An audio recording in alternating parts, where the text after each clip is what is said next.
19 বার 0 রানে আউট হয়ে রেকর্ড গড়লেন আইপিএলে ম্যাক্সওয়েল। হ্যাঁ দর্শক, চলুন দেখে আসি বিস্তারিত ভিডিও জুড়ে। ইন্ডিয়ান প্রিমিয়ার লিগ আইপিএল ইতিহাসে অন্যতম ব্যাটারদের একজন গ্লেন ম্যাক্সওয়েল।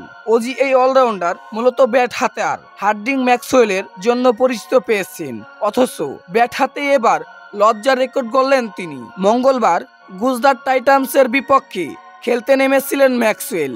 পাঞ্জাব কিংসের হয়ে 5 নম্বরে ব্যাট করতে নামেন তিনি। নিজের খেলার প্রথম বলেই লেগ বিফোরের ফাঁদে পড়েন এই ওজি ব্যাটার। সাইকোলজির বলে রিভার্স সুইপ মারতে গিয়েছিলেন তিনি, কিন্তু ব্যাটে বলে হয়নি, ফলে ডাক খেয়েছেন তিনি।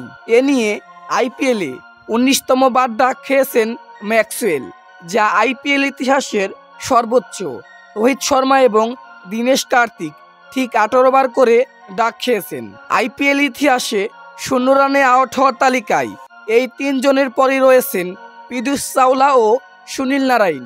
দুজনই 16 রান করে আউট হয়েছেন 0 বলে। রশিদ খান ও মনদীপ সিংহ 15 বার 0 রানে সাজঘরে ফিরেছেন। 14 বার 0 রানে সাজঘরে ফিরেছেন মানিশ পান্ডে ও অমিত রায়ুডু। আইপিএলে গত আসরে একেবারেই ভালো যায়নি ম্যাক্সওয়েলের। রয়্যাল চ্যালেঞ্জার্স বেঙ্গালুর হয়ে 10 ম্যাচে করেছেন মাত্র 52 রান, ফলে বেঙ্গালুরু ছেড়ে দিয়েছেন তাকে। এবার নিলামে 4 কোটি 80 লাখ রুপিতে তাকে কিনে নেয় পাঞ্জাব। নতুন দলের হয়ে শুরুটা ভালো করতে পারলেন না গ্লেন ম্যাক্সওয়েল।